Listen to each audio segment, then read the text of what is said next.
So this story just got weirder with every single layer. And initially, I was like, this is just a depressing story of some idiot racist. And then the layers got so deep that I felt like I had to bitch about it and talk about it to all y'all. So on Saturday night in Miami, a man named Mordechai Brafman, there he is. If you're listening, very sort of cherubic with facial hair, not a lot of straight lines, not a strong chin, a little bit of a JD Vance situation. He opened fire on two people in the middle of the evening and fired 17 rounds at their car, injuring both of them, which is wild, right? And you're thinking, what is this? Just another day in America. According to the arrest documents, however, this was at 9:30 p.m. Mordechai Brafman, just a tender 27 years old, got out of his truck and opened fire with a semi-automatic handgun at a vehicle as it passed. Brafman allegedly fired 17 times, striking one victim in the left shoulder and grazing the other's left forearm. But here's where it gets a little crazy. While in custody, Brafman spontaneously told detectives that while he was driving his truck, quote, he saw two Palestinians and shot and killed both, arrest documents say. Now, what's fun about this is that that's going to look really bad in court where you're like, so I just shot him, right? Officer, I shot and killed him. Well, buddy, number one, you didn't kill them despite firing 17 rounds, my Mordecai. But to say that they were Palestinian or I thought they were, therefore that is okay, is already an insane thing to say. It's insane to say that it's okay for me to shoot these people because they were Palestinian. Now, again, the line between mental illness and racism, I think, is very fine in this country. And I don't really love giving racists the benefit of the doubt, right? You know what? Is there a difference? Who knows? Do we have a mental health care crisis, a racism crisis, and a gun crisis in this country? Yes. How about D, all of the above? Here's the thing. The people that he shot at were not Palestinian. In fact, they were Israeli. His name was Ari Rabi, and his father, they were vacationing in Miami from Israel, and they were the ones who were shot at. So not only did he think that they were Palestinians and weren't, he shot at Israelis who would argue they are the most Jewish, right? Now, Mordechai Brafman, I'm assuming, unless I'm very mistaken by this name, he himself is also Jewish. So, he shot on Ari Rabi and his father. Luckily, they weren't killed.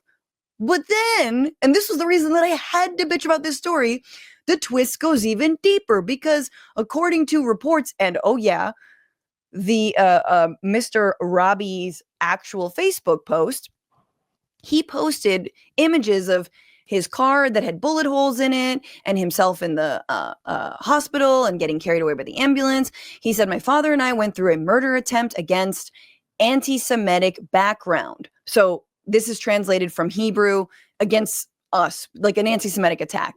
They tried to murder us in the heart of Miami, but the creator of the world is with us, so he didn't go. I want to say I thank to everyone their support, and it is not taken for granted. With Israel live, and then a little Israeli flag, and then kicker, death to the Arabs, and emoji hands thanking. So, in case you needed that explained to you, these people, these Israelis who were shot at, also think that the person who was shooting at them was an Arab or a Palestinian. Let's leave aside that there are Arab Jews. Let's leave aside the fact that, obviously, Arab Israelis are called Arab Israelis. They never say Palestinian, and they don't really talk about, they don't even call themselves Arabs, actually. They never say that, right? Because Arabs are all Palestinians. But so what you have here is a spy versus spy Zionist edition where this ostensible murderer tries to kill two people he thinks are Palestinian, they're Israeli, and then they blame Arabs. So either way, Palestinians are being blamed for this hate crime where that was not. This is insane. And honestly, like when we make fun of Israeli propaganda or we make fun of some of the people who we know who lost their ever loving minds in the wake of October 7th, this is the kind of stuff that we're talking about. We're talking about the suspicion that the Palestinian Muslim is hiding behind every corner and that they're there. And by their very existence, driving in a car, according to Mordechai, they deserve to be gunned down, right? I mean, this is not the first time. I mean, these weren't actual Palestinians, but of course, we remember the students wearing a keffiyeh, I believe it was in Vermont, who were attacked and paralyzed from that hate crime. So, like, this, then the Zionists themselves, the Israelis, make no attempt to figure out who was this person? Who was it? No. It was an anti-Semitic attack, right? And they must be Arabs. Death to Arabs, just in case. I don't, like, there is no, this is such a deeply unserious ideology. Like, it, not just Islamophobia, but the Zionist Islamophobia is so deeply unserious. This like perpetual victimhood, despite being the ones wielding the guns, despite being the ones occupying, invading, torturing people, murdering babies in their incubators by denying them electricity, to say nothing of the schools and the hospitals targeted, on and on and on and on. This is the most like, they are just, everything they say, every projection, they are guilty of themselves. And there's no more crystallized. Initially, I was like, no. The funniest incident has been for sure at the World Cup, where I think it was the World Cup, right? Where the Israeli thought, or the Euro Cup, where the Israeli guy thought that like, some Brazilian guy was talking crap about Israel, and he was like, no, I was just saying the Israeli team was not good. They didn't do very well. And then he just starts chanting free, free Palestine. You guys remember that hit? Because the fragility,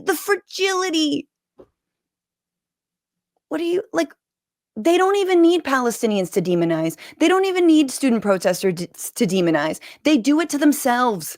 This is the manic, hysterical paranoia of a colonizer, right? That is the paranoia of a colonizer that knows that they're in the wrong, that is trying desperately to prove that they're right. And again, is the aggressor.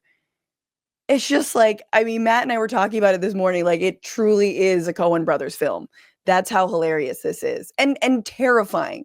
What's going on, Frantifa? If you haven't already, subscribe to this channel right now. Hit that button. And also, you can become a patron and support the show every single week. Get access to bonus episodes and exclusive merchandise. Patreon.com/bitchuation room. Do